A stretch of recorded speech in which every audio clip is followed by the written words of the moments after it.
to you now. Oh, yeah, let me get that from you. Thank you. I want to check something here before we get started because I can't remember the one place. The place we're having a show at coming up.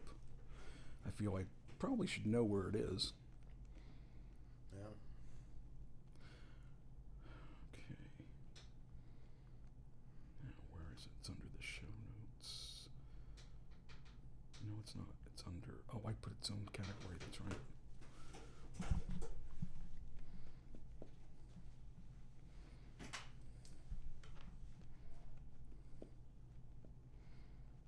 You're not going to help me here.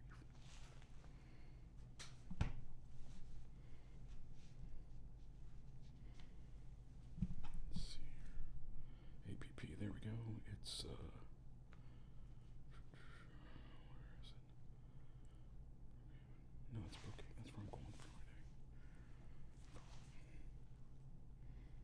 Oh, what the fuck is the name of that place?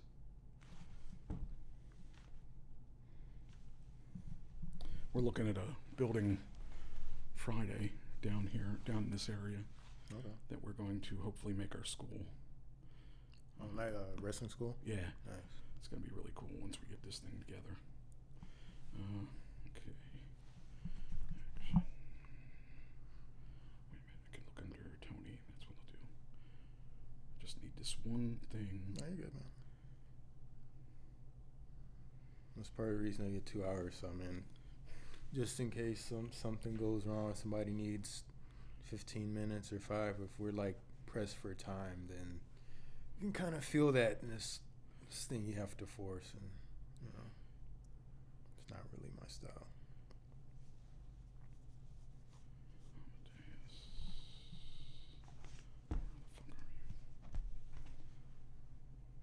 Oh, I bet you it's under Anthony.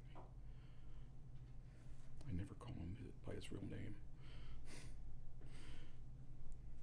Oh, there he is. Okay. Now I gotta look at our poster. Is it too late for me to grab something out of my bag or not? No, go for it. Cool. We're rolling just whenever Oh, shit. Yeah. Oh, Samuel. There it is. Samuel Rec Center. Oh, we're good. Samuel Rec Center. Oh. Is that an ATEM? Mm-hmm. I was thinking of getting one of those for my They're worth it. show. Are they? Okay. Yeah, just make sure you get the ISO. Okay. The ISOs. I use vMix software to do my show. Yeah.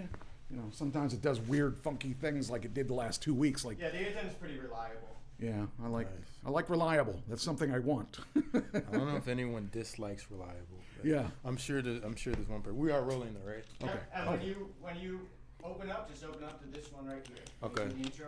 Okay, cool. I'm probably gonna do the intro somewhere in a little bit in the middle, but whatever. Yeah, I just kind of feel it. So, how did you meet Hulk Hogan? So how, It's a very good question and kind of a roundabout way of doing things.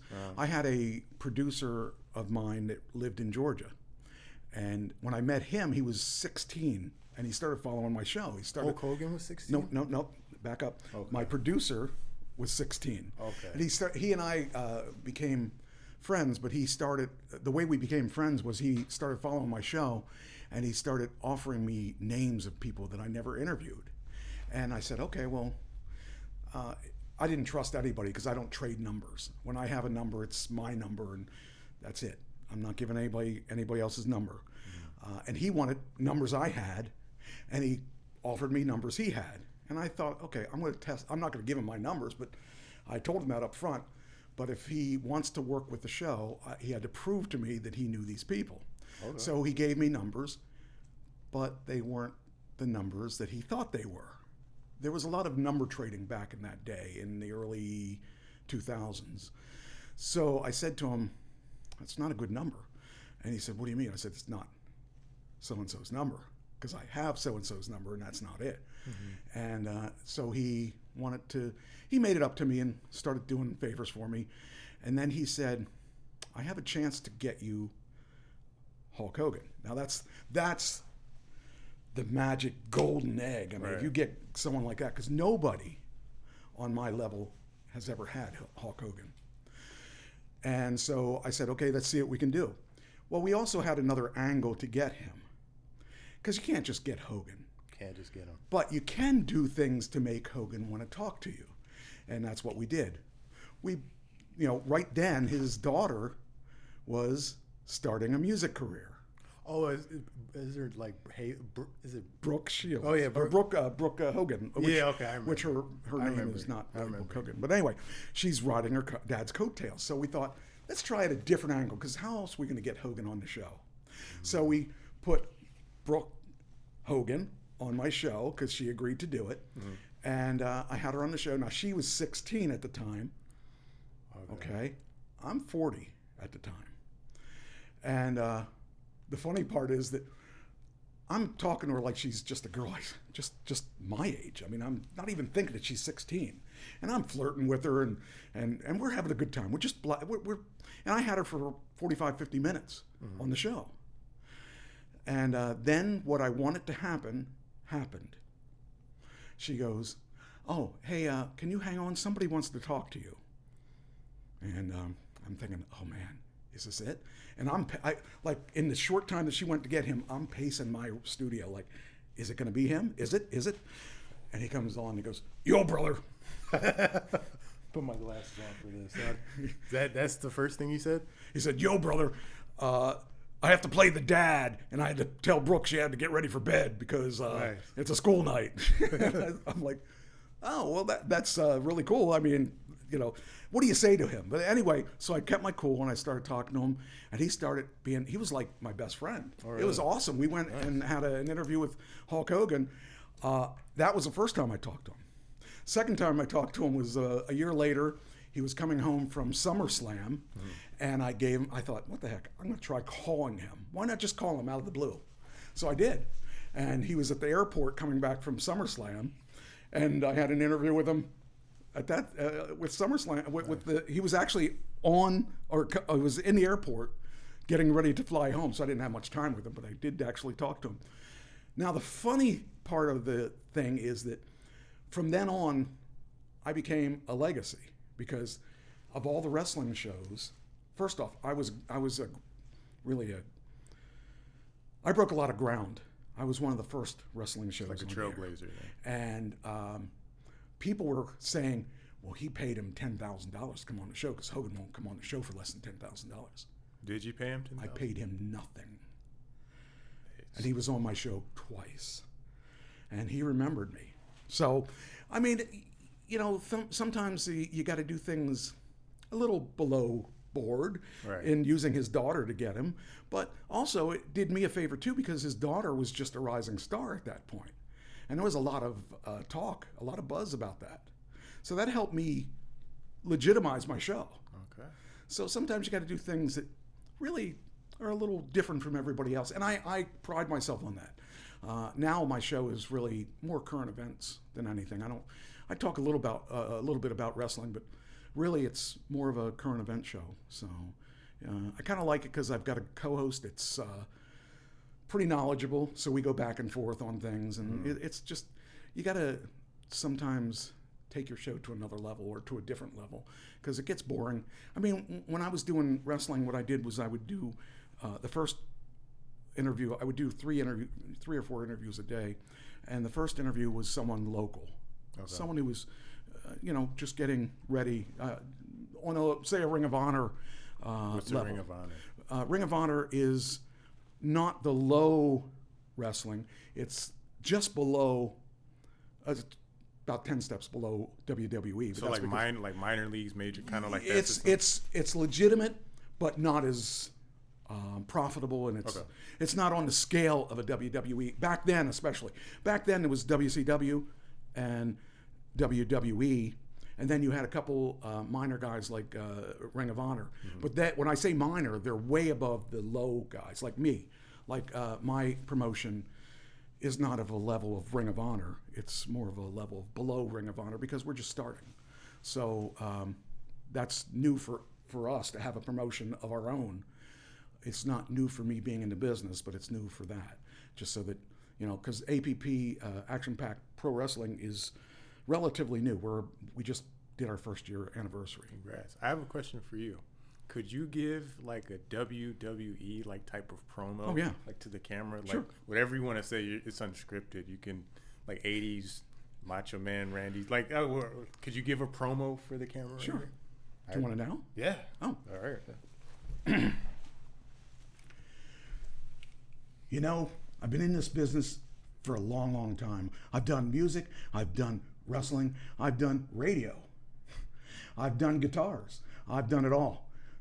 Follow me, you're gonna find out what's next, because there's lots of things that are next. There are lots of movies, television.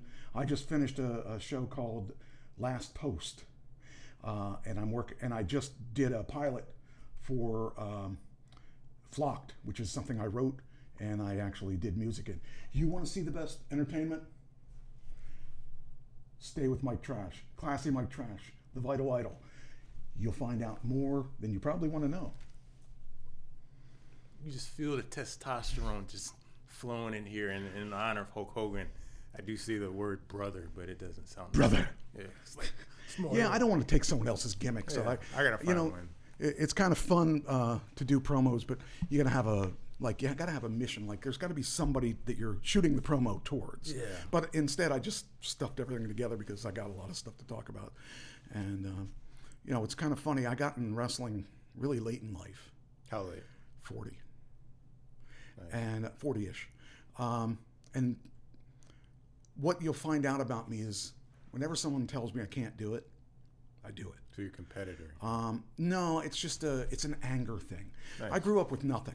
When my parents had a 4-room house, 4 rooms, that's all. No running water. We had electric. We had a coal burning stove. Okay. I grew up with nothing, zero, zilch. When I was 16, I found out there were things that you could go to college at 16. Now, no one in my family ever went to college. We were lucky if any of us graduated high school. I went to college at 16. When I went in, my parents said, if you get accepted, we'll pay for your college. Well, when I told them I was accepted, they said, well, we don't have any money. We can't send you to college. Guess what? I did it myself. I found out about grants, found out about all the things I needed to know, and I put myself through college. I lived in a van for 3 years. For 3 years? 3 years. Where was the van located? I was parked various different places. It wasn't down by the river. No, but that was a funny joke that people used to use at me all the time. I thought I was going to be original. I was like, nah. Nope, everyone used that one. Okay. But, the thing is, I was told I couldn't sing. I've been in music for 40 years. So, you really challenge me to do something, chances are I'm going to do it. And that's how my majority of my life was. Mm-hmm. It's not that way now. There were only a couple people in this world that believed in me. My wife was one of them. Right. My friend and co-writer of most of my songs, Ken, was the other guy that really believed in me. My current girlfriend believes in me. There's a couple people now that believe in me, but because I didn't have that positive reinforcement all my life, I always figured that if I wanted to, if I really want it, I got to do it myself. There's no one going to give it to me. And so I would end up in wrestling. I would end up doing a radio show. All these things were, I was told, you can't do. You can't do this. You can't do this. And yet I did it. And I did it it was kind of out of revenge to a lot of people, because, a lot of people didn't believe in me. And I kept trying because I wanted to prove myself, and I wanted to prove to them. Now my life has changed quite a bit in the past couple of years, where it's not that way anymore, and I'm a really much happier person now. Great. Now, one thing that you got to understand is that I was 468 pounds at one point. Really? When I was playing, when I was 20, well, I wasn't that big yet, but by year 2000. Oh, wow. I was 468 pounds. Were you wrestling at this time? I was not. At that point, I was singing, and that was it. Okay. And then I I got down to 330, 340 or something like that. And I stayed that till about 3 years ago. And then I actually became happy. And I didn't lose weight because I had to. I just, it started coming off, and I thought, I might be sick or something. Something's going on here. And now I'm 235. So I'm half the man I used to be. And it's kind of funny because I can't imagine myself that weight anymore. But the reason is, when I met this girl that I'm with now, things changed. And when Ken died, that was a major. Ken was my friend in music.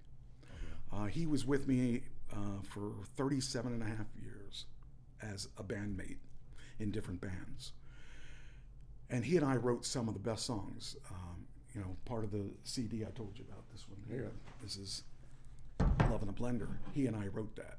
And we had it produced, and he was probably the closest male friend I had, because we did music together and wrote a lot of great songs. And I miss him a lot, because he meant a lot to me, and never realized he was probably my best friend. We never talked about that. We were just guys that were jamming together, and I miss him a lot, because he meant so much to me. He kept me grounded, and boy, we wrote a lot of good songs together. And I really hope that if there is a heaven, and if he is looking down, I hope he realizes that a lot of the stuff I've written since he has passed was with him in mind. Yeah. He's in several of my projects that I'm writing, even though he's dead. I have him.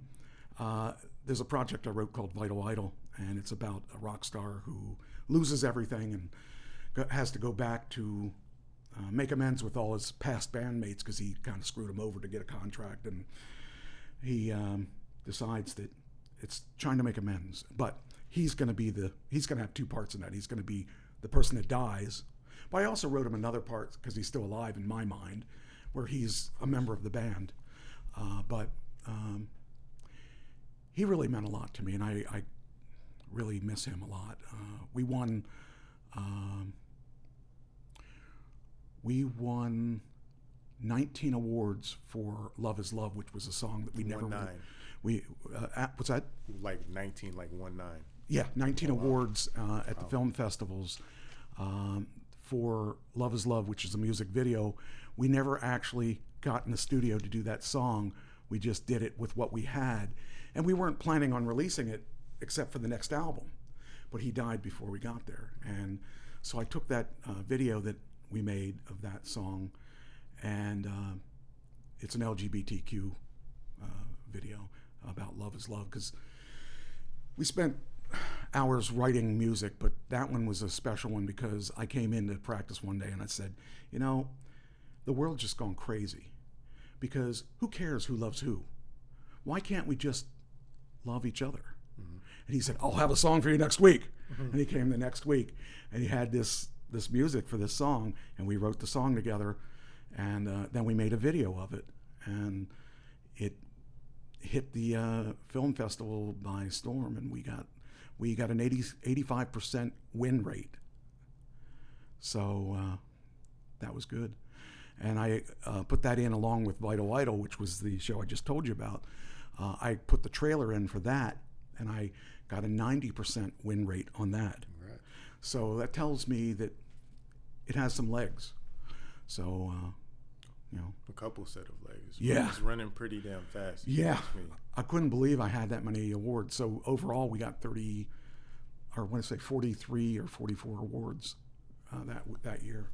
So it made me feel really good. Now I'm about to put the pilot that I wrote. We shot the pilot in December in New York. Well, just shy of New York, Jersey City.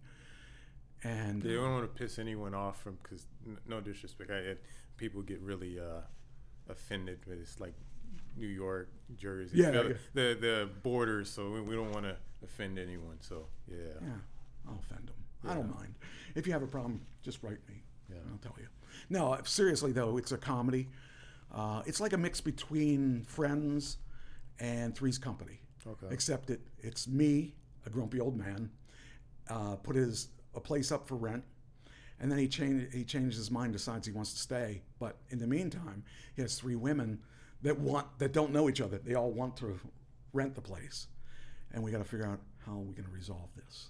And it's the pilot for the series that we're going to have, and it worked out really good. It's really kind of interesting pilot. So we shot that in one day. It was very difficult. The whole thing in one day. We shot the whole thing in 12 hours. How was that? Was it pure It was hell, or well. The thing is, it's a pilot, so it's a proof of concept. So it didn't have to be perfect, but I really wanted it as perfect as I could get it. But the lighting isn't necessarily good. Some of the things, there's some glitches because I only had 2 shots of each scene because we had to get it done. They had planes to catch, but I'll tell you, it's really good. Everyone that's seen it from a non-technical thing, they think it's good. From a technical point, it's as good as we could get with what we had. We didn't have any high-end cameras. We had to do with what we had. And the thing that's cool about it is it could be very low budget. That'll get us in the door. And I've got the actresses. I wrote all the parts right to their personalities. So it came out, you say, oh man, that's so genuine. That's because that's the way she really is. You know, it came out really well, and I'm expecting that I'm going to push that this year. That's one of my big pushes. I'm going to be putting that in the film festivals. I'm going out to LA in August, and I'm meeting with one of my friends who is known as the pitch man of Hollywood. And we're going to talk to him, and it's kind of cool. I got a lot of things going on right now. You got a shit ton going on. Yeah. It's not, being kind of modest. So it's a lot of. It's a lot of work and a lot of juggling. Just to do 2 of these things would have been a lot of juggling, but I'm stupid. I go all the way. I want to do as much as I can do, and I'm going to walk out and say, I gave it my best shot in every category. And I'm just in entertainment now. The only thing I'm doing, I spent 30 years in tech sales, and as being an older person, they were pushing me out. They were doing everything they could do to push me out of my job, and I just didn't know what to do. So I saw it coming because everybody my age had been released already. I was the last of the breed. And they couldn't really get rid of me because I was selling $10 million a month in products. You sold 10 million a month. With the M. Yeah. Not billion, a million. Well, I mean, that's still up there, but yeah. Well, for one that's like person, drug numbers. Though. Yeah. Well, that's where I was like. I added a little cocaine to each monitor that I sold. As you should. As you should. No, seriously though, I was one of the top salespeople there, and they replaced me when I left. They replaced me with a car salesman who didn't last 3 months. I was there for a long time. I knew my stuff, and I loved my job. I didn't like the people I was working with, but I loved my job. And it was hard for me to walk away from that. But I knew the writing was on the wall. They were going to get rid of me, or I was going to retire. So I retired at 57. And I had my finance guy come in. Now, keep in mind, I had nothing as a kid, so I'm terrified about leaving. I don't want to leave with no income. Well, I had a finance guy because I put my money away, and I was stashing money away like crazy since I was since I started there. And so he sits and he goes, so what do you want to know? I said, well, what age can I retire at? I was targeting 60 or 50. I heard at 59 and a half, I could get my wife's Social Security because she died. And I thought, maybe that's what I'll do. I'll figure it out. And 59 and a half, I'll take her Social Security. Then I could work part-time, and I could work at McDonald's at that point. He looked at my paperwork and he said, why are you still working? And I'm like, what do you mean? Why am I still working? Because that's what we do. I mean, I was taught to always work, and I thought that was the thing you've got to do. I said, well, can I retire? He said, yeah. Can I retire comfortably? I said, yeah. I said, but I wanted to buy a new car. I never had a new car. I said, buy it. I said, I wanted to buy a Tesla. He goes, buy it. I said, I want to buy the expensive Tesla. There you go. He said, buy it. Buy it. I said, you're serious? You're telling me I can leave the humdrum of daily work? Buy it. He said, you're good. You're good for 30 years. If the stock market never changes, you're good for 30 years. And I said, okay, well, that's what I needed to know. What you don't know is that a couple weeks before that, the company really wanted to get rid of me, so they fabricated a story. And their story was one of my customers called and complained and wanted a new rep. And I said, well, when was this? And they said, well, so many weeks ago. It was like 3 weeks ago. And I said, who? And they said, well, it was, this person, and this person. I said, well, that's really odd. They never said anything to me. So they said, now make sure that you don't talk about it. In 2 weeks, they'll have their new rep and everything will be fine. I thought, sounds suspicious, but okay, I'll go with it. So at the end of the 2 weeks, they tell me, well, this is the last day. They're going to go to the new rep tomorrow or next week or whichever it was. And I said, all right.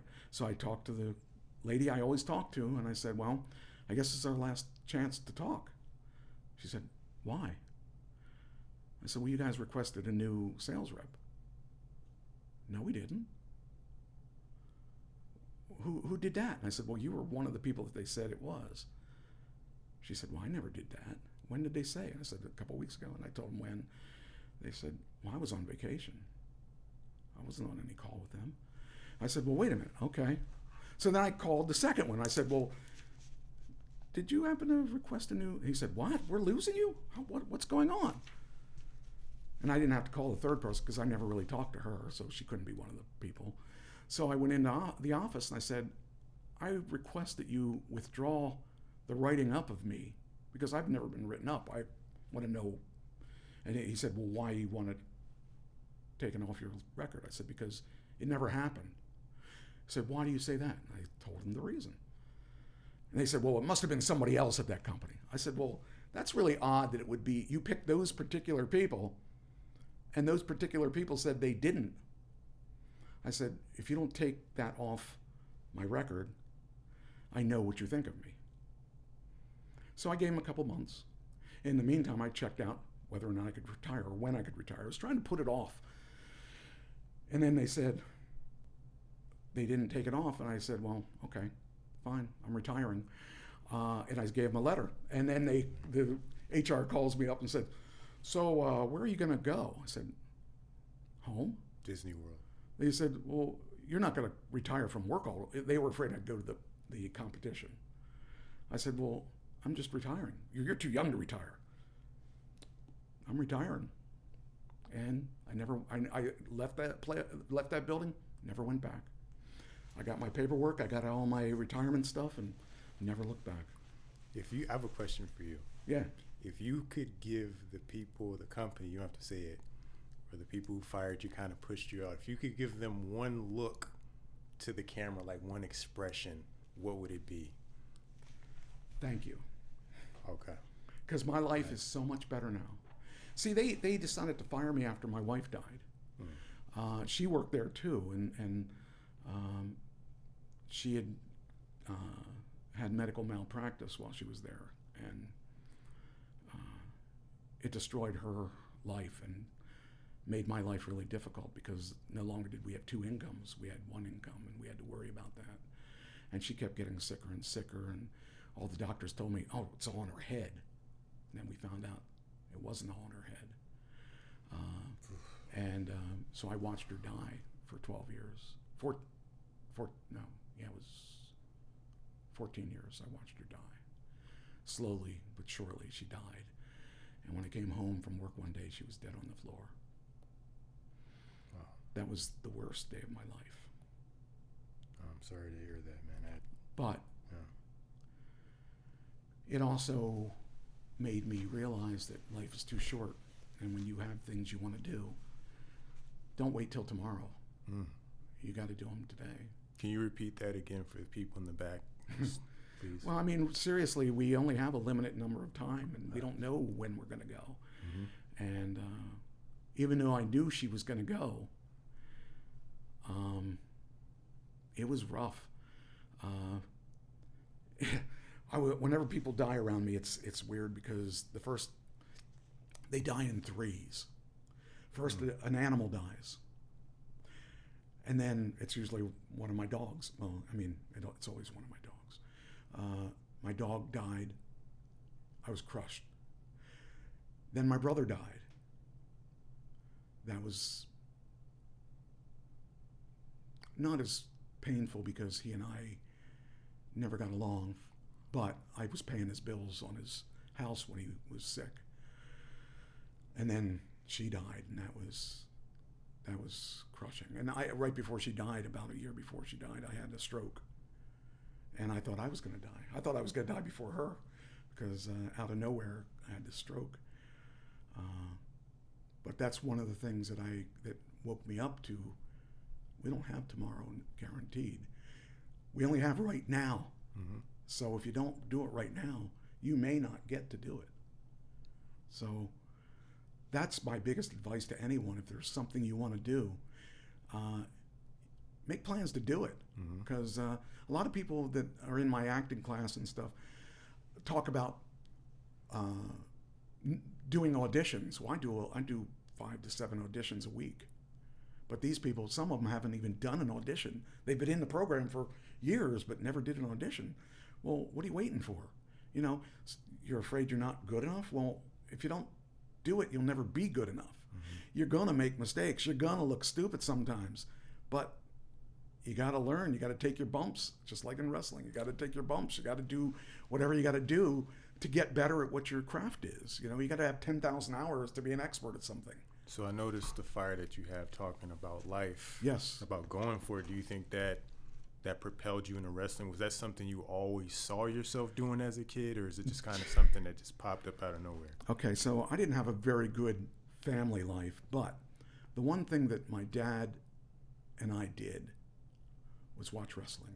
Okay. What years were those? That was before you were even thought of. Yeah. That was the 70s. Nice. My father used to watch pro wrestling all the time. That's before we had cable. I used to hold up the antenna in different ways to get it to, if we get it just a little bit more, we can look between the fuzz and see stuff. And so all my life, I wanted to be a wrestler, but I knew it wasn't going to happen. And if my dad saw some of the stuff I did, I don't know if he'd be mad at me or if he'd be happy for me. What'd you do? Well, I was a bad guy most of the time. So I did some pretty bad stuff. Like what? I'm gonna say this. I'm not a racist. Hey, usually people, but of course I get it. But when you're in wrestling, you got to do things that get people mad at you. I'll give you an example. Okay. So one of the leagues that we frequented was the Boricua. I don't know what they were called. I want to say the Boricua.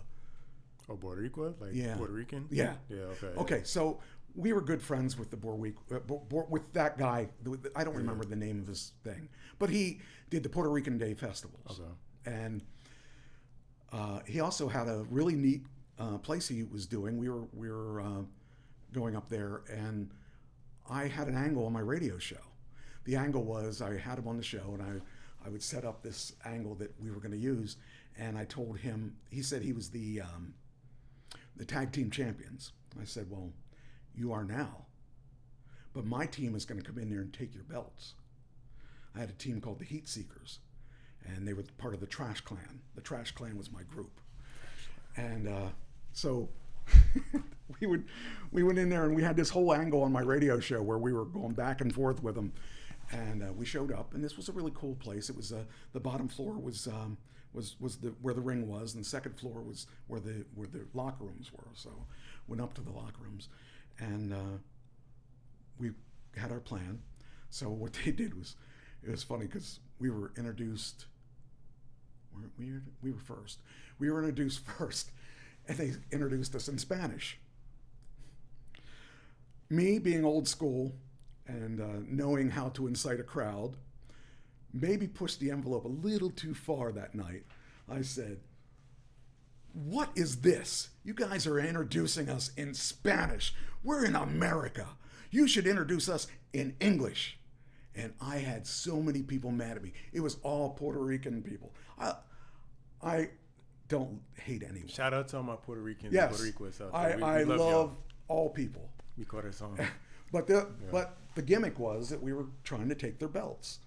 And it was funny because I said, you know, we came here for one reason and one reason only. We're going to take those belts. We're going to take them. And I don't care what you think, or you think. We're taking these belts home with us tonight. Well, they didn't like that, and they were throwing things in the ring. I got hit in the head with a cup of something.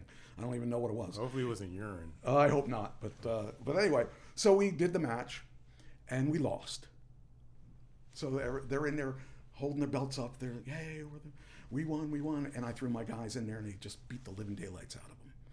And then the crowd went crazy, and they just like flipped out, and we're like, I think we're going to incite a riot. It was really bad.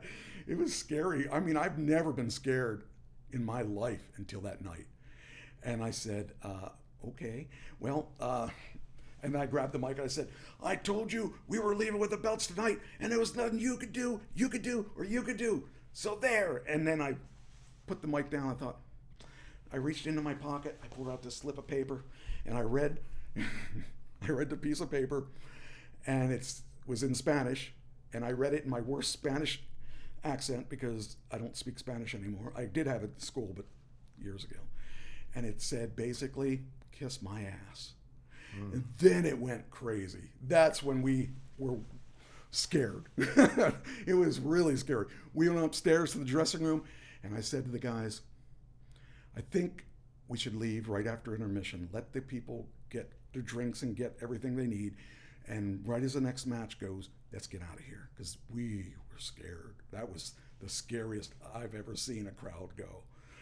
So, yeah, that was the most scared I've ever been. Have you ever seen, I don't know if you watched professional boxing or not, have you ever seen the thing with Bernard Hopkins? Well, it was Bernard Hopkins. I know the guy who he fought. He was in Puerto Rico.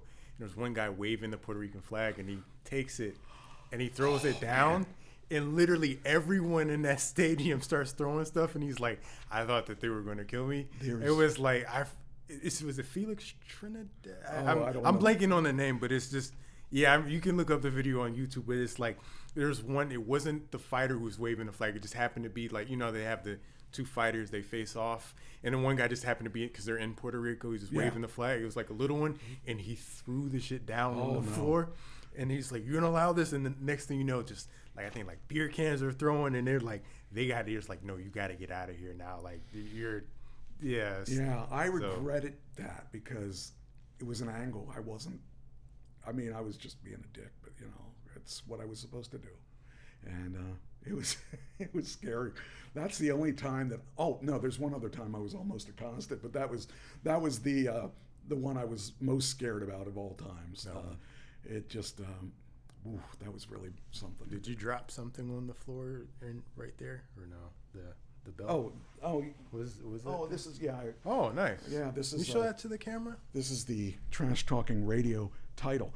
Now this belt has traveled all over the country, and this is serious. I'm not making this up. This is the one of a kind Trash Talking Radio belt, and if you qualify, you can become the Trash Talking Radio champion. Now, I'm currently with APP, which is the Action Pack Pro Wrestling. We have a card on the 26th of April at the Samuel Rec Center in Philadelphia, and this will be awarded to somebody, whoever wins this belt. That brave soul. And this has been defended in 16 states.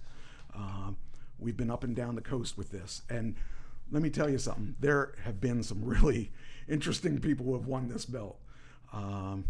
And I've traveled, and everywhere I go, wherever I wrestle or work wrestling, I've had this belt, and it's really, as you can see, it's a little banged up.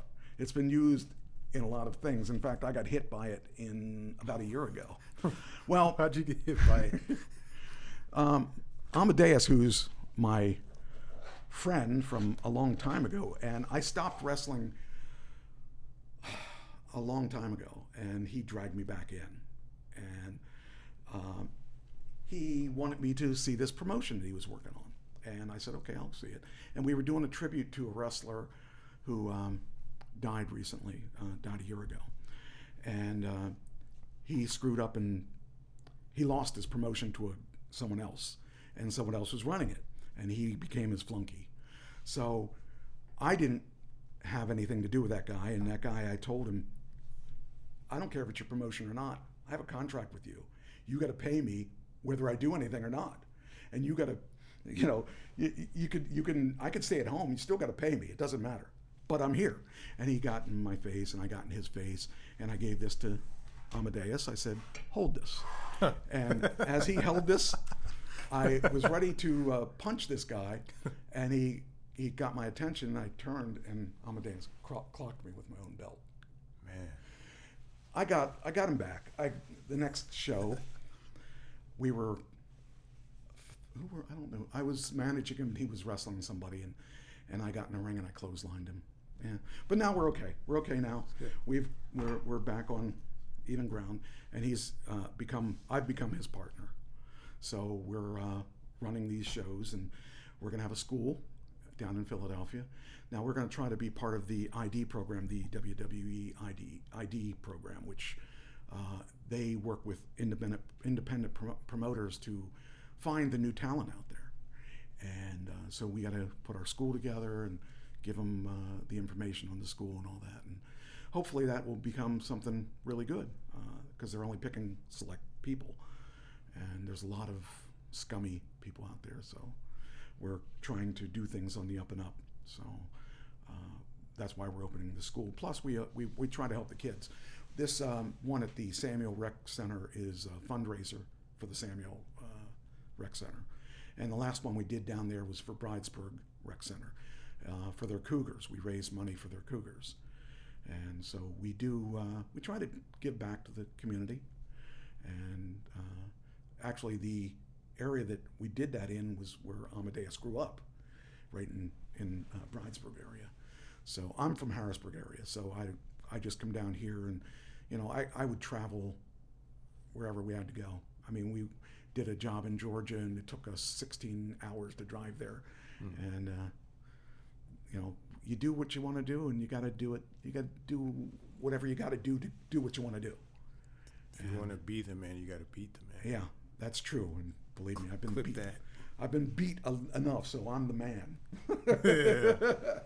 So, yeah, I mean, that's one of my loves is pro wrestling, because I started saying, because my dad would take me to the shows, and we'd watch it, and I'm like, be really fascinated by all this stuff. And I saw Lou Albano, and I saw Andre the Giant, and I saw... You saw Andre the Giant? Oh, man. How massive does he look in person, man? Really big. He's like 7'5"? But he's not... No, his real height is probably 7'2", but he's not just 7'2", he's also wide and tall. Like, we got lots of 7'2" guys in the NBA. Right, but they're not. They're lanky. Yeah. I mean, they're tall guys.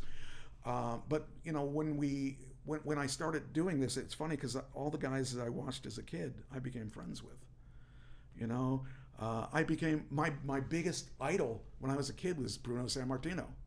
He was on my show 3 times, and I got to meet him in person. And the Dudleys are both friends of mine. Well, not both friends of mine. Devon's a friend of mine. You know, Terry Funk. I have a story with Terry Funk. He was at the ECW arena, and I was brought down by New Jack. New Jack wanted me to go, and I said, I don't know. I said, I don't feel like driving all that way back. And he goes, well, I'll get your room. So I don't know if you know who he is, but New Jack is like the most violent person I've ever met. Really? In the ring, I wouldn't want to go in the ring with him. Let's put it that way. But he's a friend. He was a friend of mine, and he got me a room, so I would go to the wrestling show. So I go to the wrestling show, and the security guy goes, "What are you doing? The doors aren't open yet." I said, "Well, New Jack, I'm with New Jack." I said, "Well, sit over there and don't you leave. Don't you leave that post." So I thought, okay, I'll he didn't know who I was, so I thought, okay, I'll just sit over here, and they didn't open the doors yet, so I was the only one in the arena. And then out walks Terry Funk, and I thought, oh, I like Terry. Terry Funk's an old school guy, and so I decided. He's been on my show a couple times. I never met him in person, and this is before video, by the way. This is before video shows, so he never saw me. He only spoke to me. So I went up with my book of his, and I had him sign it. He goes, "Who do I make this out to?" I said, "Mike Trash." He goes, Mike, Trash Man, how you doing? And he came up and gave me a big hug. And this is the hardcore legend, the guy that breaks people's skulls open with a baseball bat. And he was like really happy to see me and everything. And I was like, oh, this is so cool, you know. And well, I saw him a couple weeks later at the Bruno Sammartino dinner. They had a dinner for him because he's such an influential person. He's influenced so many people. So they had a special dinner for him. And I went to that, and Bruno said hi to me, and Terry Funk's across the room, and he saw me. He ran over and he said, "Trash Man," and he hugged me. This hardcore legend that breaks things over people's heads hugged me. So, and then Devon Dudley was there, and he hugged me, and like all these people that you know, I had a good name in the business, and it just is so cool to know that all the guys that you watched as a kid know your name. It's got to be special, right? That was very cool. Yeah. And it was cooler than being in the ring with some of these people. I worked with Superfly Jimmy Snuka. He's scary. Outside the ring he's not, but inside the ring, there's something about him that scared the living daylights out of me. All these people, I mean, all these wrestlers that I grew up watching on TV became friends of mine. Albano, Jimmy Hart, all these guys that I used to watch on TV, all became friends of mine. I brought the Valiant brothers back together. They hadn't talked to each other in, what was it, 30 years? They hadn't talked to each other in 30 years. They left on bad terms. And I knew Jimmy. And then I met Johnny. And I asked Johnny, well, why don't you get along with Jimmy? And I asked Jimmy, why don't you get along with Johnny? I brought them together. And they talked for the first time in 30 years. And then they hung out and started being friends again. And that was so cool because here's guys that I grew up watching on TV. And when I actually interviewed them, I said, you know, as a kid, I grew up hating you guys. That's how I started the interview. And they laughed whenever I said that. Because it was just kind of cool, the people that you meet outside their gimmick, outside their persona. Right. To meet the real person. Now, Lou Albano is exactly as Lou Albano shows on TV. He's really that wacky. But most of the people aren't what they seem to be. Some of the guys that were good guys turn out to be real dicks. Some of the guys that were bad guys that seemed to be dicks were the nicest people in the world. What do you think the people would say about Mike, the Vital Idol? Vital Idol classic. I tried to sound really cool right there. Yeah, I forgot the first part. What do you think they would say about you? Would they say that you're just as crazy inside the wrestler? He's a sweetheart outside, but you know, inside this dude's a maniac. Well, what do you think people would say about you? I would say that the people that don't know me, that only know me from the ring, would say I'm a dick. Nice. I would say that the people that know me from both would say he's a giving person. I'm revealing a lot of weird things to you. I'm sorry about that, but when I was in college, when I graduated from college, I didn't have a suit. I was living in my van at the time, and I really had a hard time making ends meet, as we all do at some point in our life. And my best friend's mother. Oh, by the way, this is the best friend that is my co-host now. This is 40 years later, or 30 years later. What's his name? Doug. Shout out to you, Doug. Doug. Respect. His mother, I really loved his mother. She overheard me. And she came up to me and she gave me $300. She overheard you? That I needed a suit. Oh. She Okay. gave me $300. And I said, what's that for? She goes, I want you to go buy a suit. So I bought a suit. And I got the job. I don't remember what job it was at this point anyway, but I got the job. And I had the money. I made sure I had all the money, and I gave it to her. She goes, no. I said, what do you mean no? You gave me this. I'm giving it back. She goes, no, I want you to take that money and pay it forward. I have done that so many times since 1986. So the people that know me know that side of me. The people, I have paid it back many times. Just actually, a friend of mine is the friend that we shot at her house to do the pilot. I heard her car was repossessed, and she couldn't get it back, but I heard she was hurting for money, so I sent her money, Venmo. She goes, what'd you do that for? I said, because you need it.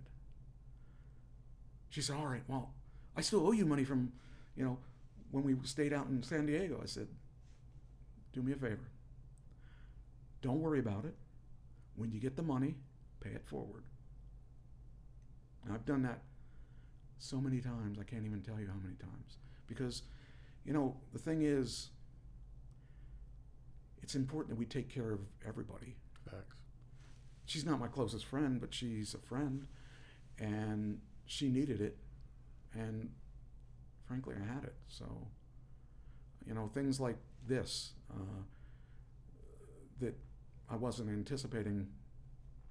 I mean, I didn't know that it was going to happen. It was before I even thought about this. It's things like this that I like to do because I feel like I'm telling a story to people that may actually listen to what the story is everything. Mm-hmm. But really the real story is taking care of everybody else, Sure, I was a bad guy in that. I'm a good guy in music. When I do my radio show, I'm a good guy. In my everyday life, I'm a little everything, like everybody else. Mm-hmm. But, when it comes right down to it, I hope people remember me as not a dick. I hope they remember me as someone that cares. I don't know her that well, but I know that she needed help. And I think that if we all just did one thing like that, even if you only do it once a year, you got to think about other people that are struggling, because there's a lot of people struggling. I am so thankful. I started with nothing, and I'm okay. I drive a nice car. I live in a nice house. I travel. I do movies. I do music. I do wrestling. I'm very fortunate. I'm very thankful for all the things that I've got. And if anybody gets just to do one of those things that I'm doing, just one, I'm very, very, very thankful. I believe in a higher power, and I think my higher power looks out for me. The things that happen, everything happens for a reason. But paying it forward, I think, is very important. I think that we all should pay it forward. We should always be thankful for what we got, because we're not always going to be in a position where we can. Tomorrow, everything could go bad and I could lose everything. But I'm not worried about it because I've only got today. I don't have tomorrow. Nothing's guaranteed, so all I can do is be the best person I can be. Now, the person I am today is leaps and bounds above what I was 10 years ago, 20 years ago. My eyes are open to the world and to things that I've done that weren't necessarily good. Things that were selfish things that I did. When you get out of having nothing and then you start having things and you start thinking that you deserve things. You don't really deserve anything. You just have things. And when my wife died, that changed my views on everything. I spent 8 years trying to figure out what was going on. Why her? She was the nicest person I ever met. Why her? What could I have done different? How could I have made a difference in her life better than I did? Because I feel I failed her in many ways. The person I'm with now is reaping the benefits of those 8 years, because I woke up and said, okay, I punished myself for a long time for things I couldn't change, and some things I could have made better, but I didn't, because I was not a good person. Those days are gone. I'm not that person anymore, and I'm really thankful person for everything that I've got. I never thought I'd live to be where I'm at now. I never saw my life as a kid where I would be this happy with things and have all the things that I only dreamt of, you know, having a chance to play music, having a chance to have an album, having a chance to be in wrestling, having a chance to have a radio show. I actually was a DJ back in 1980, and I hated it. Why'd you hate it? I don't know. I just didn't like it. I worked there for 3 days, and that's it. I said, nope, not going to do it. And then I started thinking, oh, it'd be cool if I put a wrestling show together. And I thought, I don't want to do it alone. So I had these co-hosts, and then we had this wrestling show going, and it started being kind of cool. And then it turned out to be just me after a while, and it was just there were various stages of this. And then I went to video, and then I experiment with different things to figure out what is it that I should be doing. Because wrestling, everybody's doing wrestling shows now. Really? Yeah, there's a lot of wrestling I didn't shows. know that. All these guys are doing wrestling shows, and none of them, I won't say none of them, few of them understand what they need to do a wrestling show. Okay, so so I have 2 questions for you then. Okay. What do you need to make a wrestling show? And on top of that, what do you think are the characteristics that makes a good wrestler? Okay, what do you need to have a good wrestling show? Classy Mike Trash running it. Well, obviously. Well, the reason is a lot of people have wrestling shows, but they don't know. They aren't in the business, so they don't know the inner workings of the business, and therefore they can't open the guys up. The wrestling business is a very, very private business on the inside. You have a hard time getting in to the inside. And now anybody can go to a wrestling school, but to actually get them to trust you, Right. that's the part. The thing I had was knowledge. I had years and years of knowledge because I followed it so closely. I followed the inside closely, even though I wasn't on the inside. One of the guys that we used to play the NES wrestling game, pro wrestling, and we used to before both of us were in the business, we used to play it, and I used to beat him all the time. And he used to hate me because I beat him all the time. He became a wrestler. He went to school at Steve Blackman's wrestling school, and I didn't see him for like 10 years. Then I saw he was wrestling somewhere. I said, oh, Rob's actually, I named him. His name is Rob Noxious. Rob Noxious. There you go. And I named him because I thought that would be a cool wrestling name. And so he did take that name. But I saw him, and I went to his promotion. I said, get me a couple front rows. I'll be there. He gave me a front rows, and I was there. And, I started getting the bug, and I started figuring, I said, okay, how can I get involved in this business? I got to be involved in this business. I'm at a point in my life where I have a little bit of money. I'm not rich, but I'm doing okay, so I could afford to buy some stuff. So we opened a wrestling school together. Well, that didn't last too long, but we were in it together, and then I got the bug, and I had to do it. I just took it from there, and that was all she wrote. Most of his guys work mostly Pennsylvania. I have a friend in New York that once we met each other, we decided we wanted to do more than that. And that's when we started traveling to other states and stuff. So it's a really interesting business, and there's a lot of personalities and a lot of strange people, and a lot of people that are normal that turn strange just for the character. Then there are a lot of people that are strange and stranger as a character.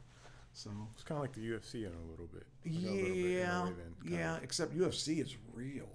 Yeah, but it's They like, really- but to sell, because I know some of the guys personally. Some of those guys who fight, you can be a really great fighter. Yes. If you're boring, you can win all your That's fights. correct. Dana White's gonna be like, And one of we're the not best gonna give you a title shot. one of the best UFC guys was Brock Lesnar, Yeah, and he is a beast. I was just gonna say that he's a beast. I never got to interview him, freakishly athletic. but I would love to get inside his head and try to understand him. You think he would? Because from what I've seen from him, he's like, I'm not a people person. He's not. I think for a guy like that, you really have to earn his trust. Because I feel like for him, he wouldn't open up But at all. to do what I did with the people I did, Right. I had to get their trust. Otherwise, they would have. One of the things that one of the reasons I stopped doing wrestling radio shows was when I had the stroke. I continued to do my radio show. When you have a stroke, you can talk, and then you'll all of a sudden stop because you can't get the words out, and you know what you want to say, but you can't say it, or you just stop because all of a sudden everything's gone. And I kept doing my radio show to keep me talking, to get my functions back. I couldn't even type. Like I had a job where I had to type. I had to fake it out because I couldn't type because I couldn't get my fingers to do what they were supposed to do. I was able to get all my functions back. Nice. But I do have a droopy eye, and you'll notice it. You might notice it. The one eye droops, and that's from the stroke. I would have never known unless you told me. No, very few people. could I not notice tell. I it couldn't because tell, yeah. when I do auditions, I notice it because I look and I say, "Oh, there's that droopy eye again." But nobody's ever said anything. I'm the only one that ever notices it, which is fine. So the reason I didn't talk about this, but I guess I'll talk about that now. Ken and I had played in the Uncle Sam Band, which is Sam Band. Okay. Uncle Sam Band. We released this album in 1997, and we were a two-piece rock band. We decided we were tired of changing people out because they were drinking or doing drugs or whatever. We decided we were going to be a rock band with two people. And that was early, like 1980. No, 1990. 1990 is when we started, or 1986 or 7, we started doing two-man rock band. Mm-hmm. Now, this is back before the computers that we have today. We only had like Apple IIGSs, which had a floppy drive in it. You know, we were pioneers in that. And we were able to do this. This was when we started using PCs. And I had a good producer. His name is Grabowski. He was a good friend of mine. He's in California now, but he took our music, which we thought was great, the greatest music ever, because we wrote it. We thought there's no better music than this. We gave it to the producer. He said, we gotta make some changes. And he ripped it apart, put it back together, and it sounded fantastic. Made us feel like, okay, maybe it wasn't the greatest before, because it is now. And so, because of Ken, we were able to go to make this CD, and then I hooked up with The Orchard, which is a label in New York, and they put our stuff on all the streaming platforms, the Amazons, the Deezer, and all that stuff, so you can get it. It's Love in a Blender is the title of the CD, but our stuff is on there. But it's, I'm really proud of it. It actually was originally Jaybird Records. Jaybird was bought out by Orchard, and they kept us. But anyway, so when Ken died, I stopped music for a while. I couldn't do it anymore. How long did you stop? A year. I couldn't Yeah. even listen. I didn't even listen to music. I just, I thought of all the stuff we've written, and we had 3 albums worth of stuff that we didn't put out yet. And I thought, well, what am I going to do now? Because I was one of the reasons I retired, was to do my music full time. And I looked at other options and couldn't figure out, what I was going to do, and I ended up doing acting. I did a little acting before. I was I'm on a music video by Too Close to Touch, the band Too Close to Touch. It was called Chasing Highs. If you ever look at the video on YouTube, the minute you pull the video up, I'm right there. Okay. We'll do that. And I'm all the way through it. And that was the first job that I had. And then I did a pilot for somebody in Philly. It's called Agency. I was the parent of one of the people. And I kind of started liking acting, and I thought, it's not too bad. And then I started looking around at doing more acting, and I hooked up with this agency that I was working with, and started doing photo shoots and stuff like that. And then I was in 0 Day, which was that's the last 2 months has been #1 on Netflix. Now I only am background in that, but I also did a movie up in Reading. From here it's up or over. It was a World War II movie, and it's called The Youngest Partisan. And I play a fruit and vegetable salesman. It's kind of funny. I have this picture of me with 2 Nazis, one on each side of me, and I'm looking like, I don't know. I think it's funny because it's based in Nazi Germany, but it was done in Reading. I was in that, and then I did a commercial last year that was actually pretty good. Rhode Island Real Estate, and I play a father, a musician who gave up music to raise my family, and my past musician buddies show up and they want me to rejoin the band, and it's a really funny video. I'll have to send you some links. Sure, send me all of that. I did my pilot last year. I also did. I had 8 projects last year, which is a lot for an acting person. The band played out. The band I'm in now is called Stoneface. I like that. Yeah, and we did photos. That's why I have this with me today. You show my yeah, show the vest, man. Fashion week in here. The Vital, okay. Vital. So you don't get this anywhere else. No. You don't get this at any other podcast. This is actually my wrestling vest. Oh, okay. Oops, I was in out for the south. I dropped you. Hope I didn't break it. Are we I'm the only one that's ever done that, right? Yeah. Just spin it around to the silver side. Oh, okay. Is it broken? No. Okay. Don't leave the table. Okay. Anyway, yeah, so I have all these different vests and stuff that I used for wrestling, and I also used it for music. I actually have a vest that has the album cover on the back. Okay. That guy was so good at airbrushing. I wish I could find him because I need to get some new stuff. But anyway, and then we've got these guitars. I like that one. This guitar here. It looks like some Prince could. Yeah. It makes me think of Prince. This a little is bit. I co-own Rich Guitar, and this is a custom guitar. Even says Rich Guitar at the top, and it's hand built. Now this particular body, I think, was one that we had to buy, but these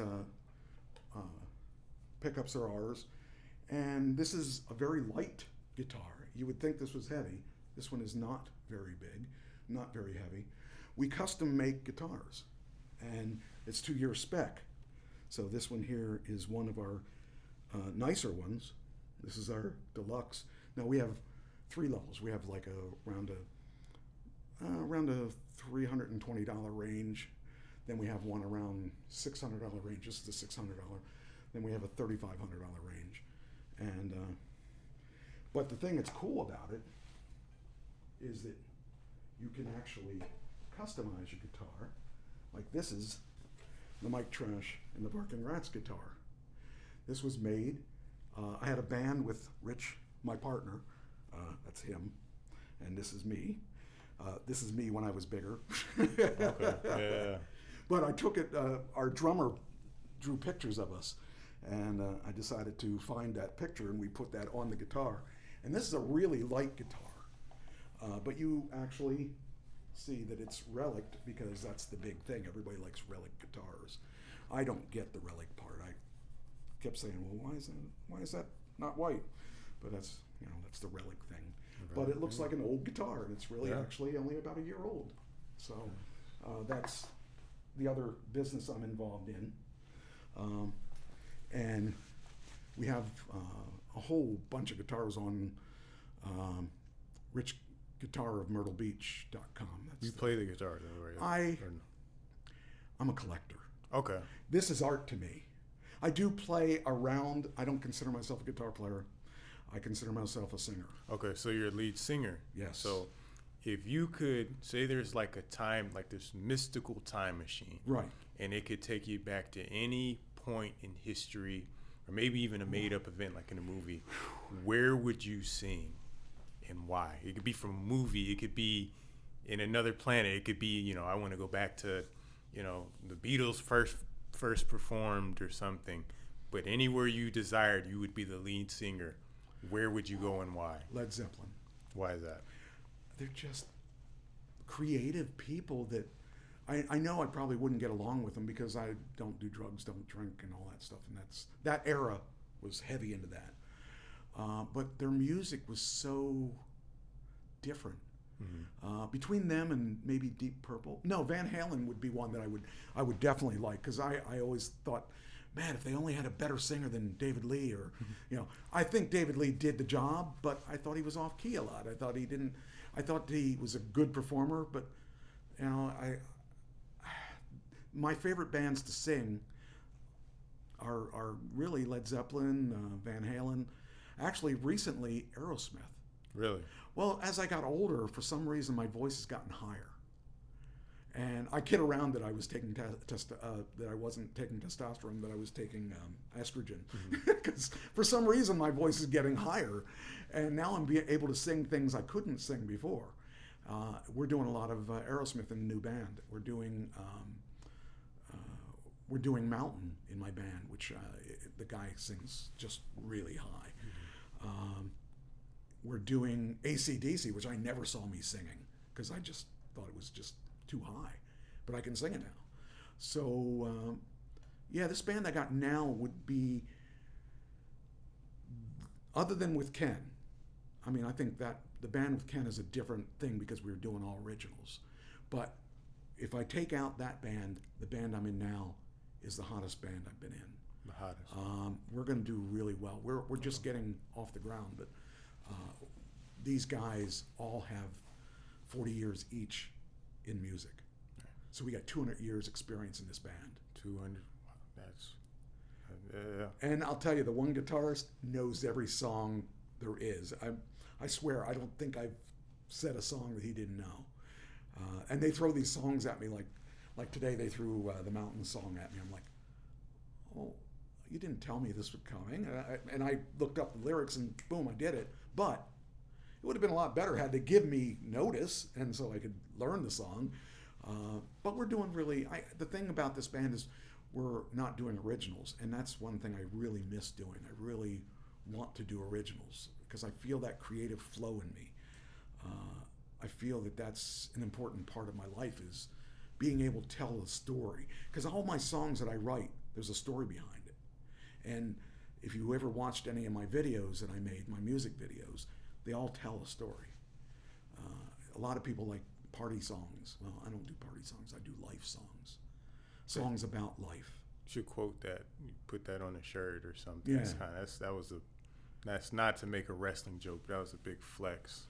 But I've got a lot of life experience, and I took those life experiences, and actually with the TV show that I did, I don't know if I told you the name of the show, but the show that I wrote is called Flocked.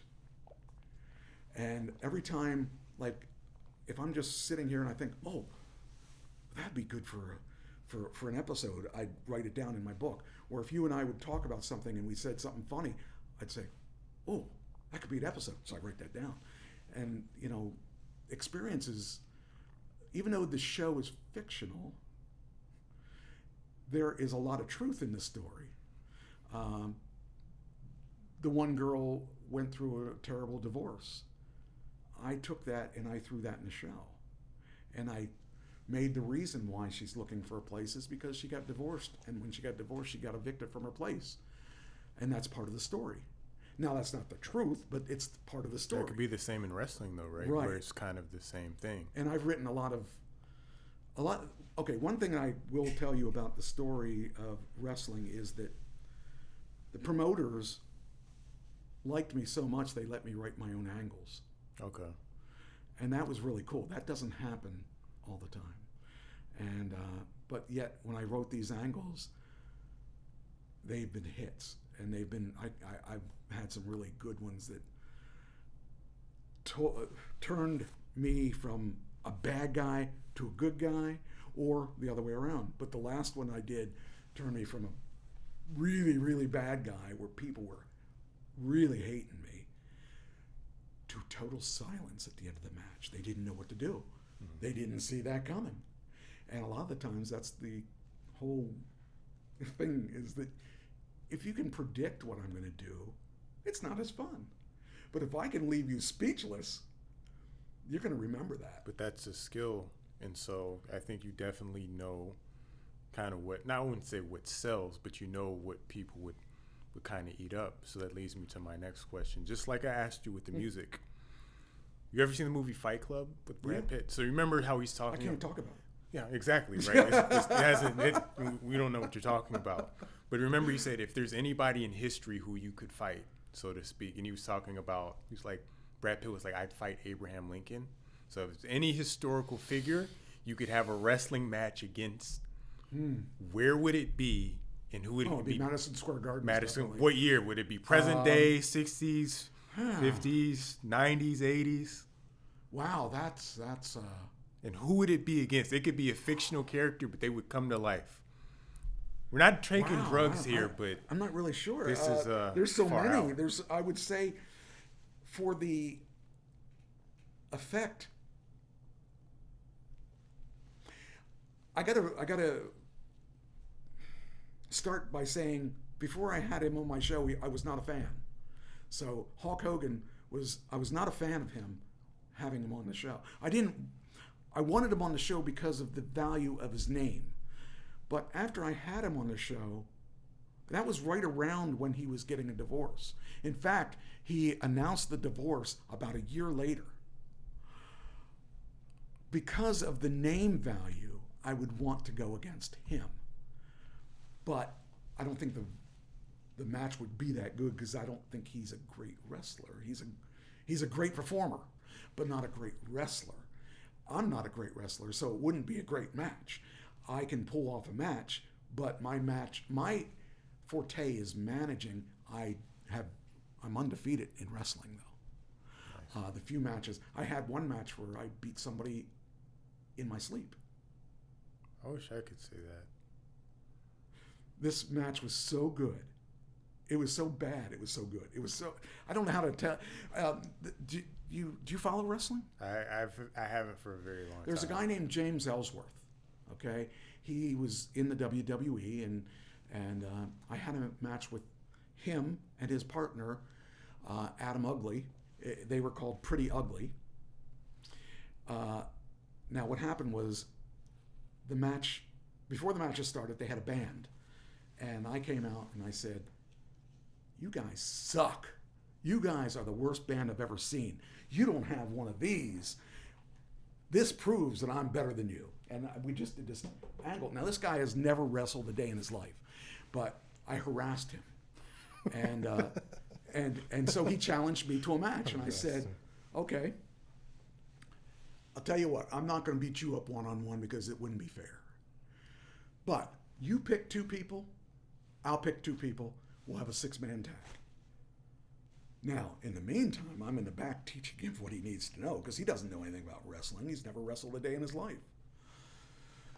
And so when the match started, we let the other guys wrestle, because they knew how to wrestle. I'm breaking everything here. So they knew how to wrestle.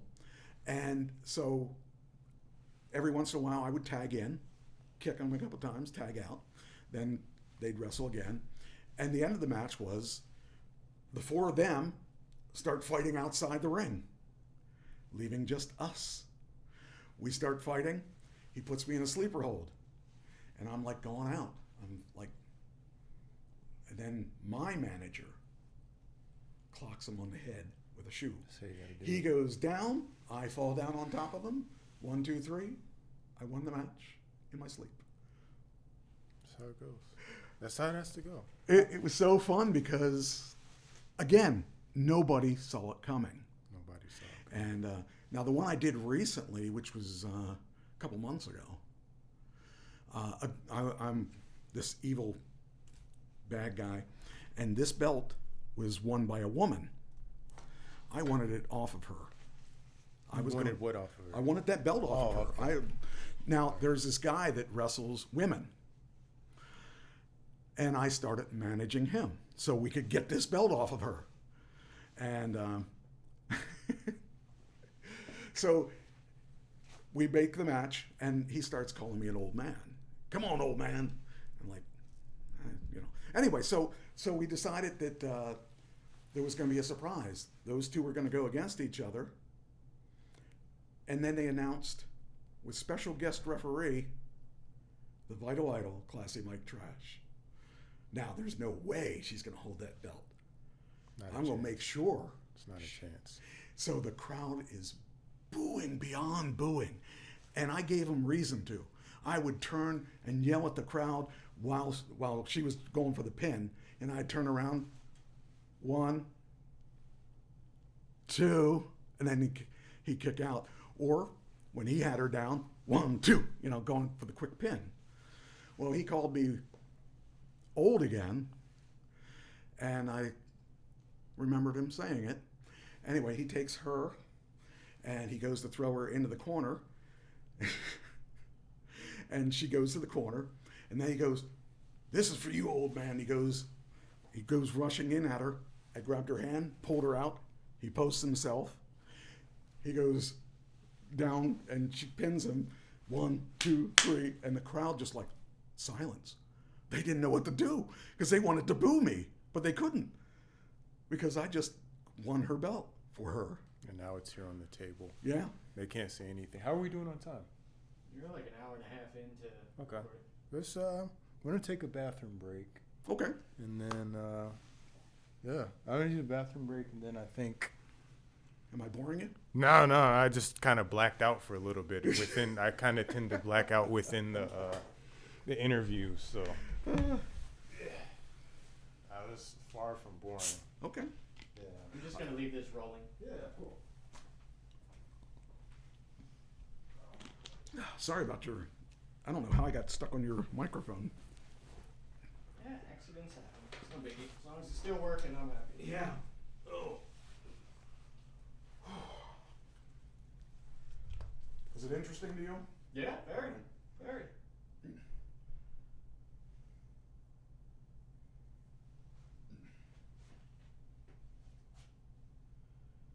took some pictures and pictures turned out fairly well. I'm kind of happy with them.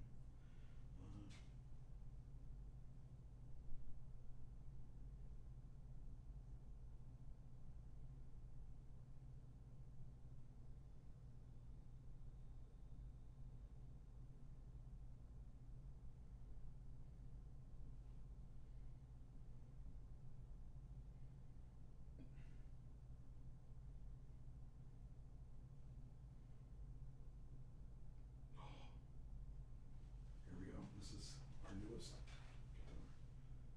Oh, that's gorgeous. Yeah, he just made that one. He just put this one up too. Where's that? There it is. Oh wow. Are you selling these on eBay? They're on Shopify Nice. or richguitar.com, richguitarmyrtlebeach.com. I like the Telly style. That's probably gonna be my next guitar. I've always wanted a Telly. Yeah, I want to get a double neck. I know. I just want it because it's cool. You know. It is cool. They're heavy as anything, though. I bet. It's 2 guitars at once. Yeah. I saw Rick Nelson had one that had 6 necks on it. Jeez Louise. I can't imagine playing a guitar with 6 necks. No, that's a joke at that point. It just looks funny. But yeah, he swings them around. He I don't know, figures out how to swing them around. But I don't know. Les Pauls are heavy enough with one neck. Yeah. You imagine a triple-necked Les Paul. A nightmare. What else has he got in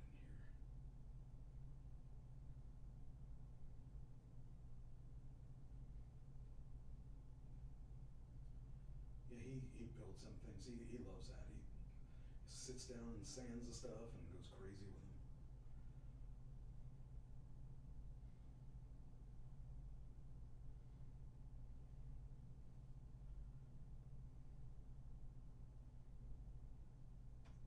Then I bought, like occasionally we end up taking trade-ins or we end up buying stuff and for turn and burn, you know. Mm-hmm. We just sold, I think 2 PRSs that we acquired on nice. trade and stuff. Never been a big PRS guy. Or Ibanez or. I got an Ibanez that 1978, and it's kind of funny. My when my brother died, his wife screwed me out of some money because she said, you know, I can't make the mortgage payment. I'll pay you as soon as I get my money. Right. So I gave her the money, and this is, you know, and I just let it go, and then she made a post that she got her money, and I said, oh, okay. So when are you sending me my money? And she said, what money? I said, the money I lent you. God. She goes, you didn't lend me any money. So I sent her a copy of the receipt of the check that shows her signature. She goes, I don't owe you any money. I said, well, that's really funny because I see that Right here you do. You signed. And she refused to give it to me. And she goes, oh, by the way, you know those guitars I gave you of your brother's? She goes, I made a mistake. I gave you one of them that I wasn't supposed to. I said, really? Which one was it? She told me it was the white one, which was the Ibanez. Mm-hmm. I said, really? I said, well, you want that back? She said, yeah. I said, well, you can have all of them back. Just pay me what you owe me. Right. Because I never liked my brother anyway, and he never liked me. So I thought that would be cool. You just pay me, and you can have those guitars. She said, are you holding that for ransom? I said, no, collateral. Right. And she didn't ever pay me back. So you still have the guitar? Yeah, so I looked it up and I said, oh, it's worth like $1,400 because that was a pre-CBS thing or whatever that they got in trouble for. So it was just kind of funny. I think I'm gonna give a kind of final outro. I want to give a little, since I got my glasses on, I wanted to do little WWE style promo. I wanted to thank, brother, first of all, I wanted to thank Mike Trash for being here. I think you've been a tremendous guest. And I think the energy that you bring, it's fantastic, it's electric, but there's one thing that you gotta know. I'm all out of it. I don't have anything else to say. It sounded cool at the beginning, but no, all due respect, man. This was awesome. That was your promo? Yeah. Really? Seriously? You got to come to my school. I'll teach you how to do promos. That's right. The glasses gave me confidence. I started it, but I couldn't finish it. But where can the people find you? Where can they find me? Yeah, where can they find you? Okay, well, there's lots of places you can find me. I'm on Facebook. If you look up Mike Trash, you're never going to find me because there's hundreds and hundreds of thousands of people that decided that Mike Trash was a cool name and they decided they were going to open a Mike Trash account. Mm-hmm. So I'm the only classy Mike Trash. If you look up classy Mike Trash, you'll find me. That's where I am on there. I'm classy Mike Trash on Instagram. I am Mike Trash TTRS on X because of the Trash Talking Radio Show. Nice. And I am classy Mike Trash on TikTok, but I don't care. TikTok sucks. You know, I just want to say this. You want to be in this game? You better step up your game because there's someone like me in this game, and I've been in this game for a long time. I'll put someone like you out. So don't talk bad about the Trash Talking Radio Show because we are number one. With that said, now he's kicking me off the air. So I got nothing else. He's scared. Yeah, I'm terrified. But yeah, well, until next time, till the next episode, catch y'all later. gotta do your intro. Yeah. Is it still rolling? Mm-hmm. Well, this is awkward. What was my intro? I had a good intro written too. Oh yeah, we might as well do this. That's what I mean. I got so into I had all this stuff written down that I was like, man, we were just kind of flowing. So, what's the intro? Oh yeah. I talked about a lot of stuff I didn't know that you would be interested in. If it's interesting, I'm interested. Yeah. Well, So- it's perspective on whether or not you're interested in I was interested in growing up everything. in poverty and all No, that. I mean it was all interested, but I'm here with the vital idol, classy Mike Trash, professional wrestler, current wrestling owner and promoter, award-winning actor and writer, custom guitar. You own your own store? Yes, my own custom. It's Rich Guitar of Myrtle Beach, Rich Guitar of Myrtle Beach, and you can buy it anywhere because we're on Shopify basically, so, and they're on Shopify and eBay. and eBay, and the lead singer of the band Stoneface, the man, the myth, the legend, the vital idol, classy Mike Trash. Woo. All right, that was great. Other than stumbling over like 8 words, but cool.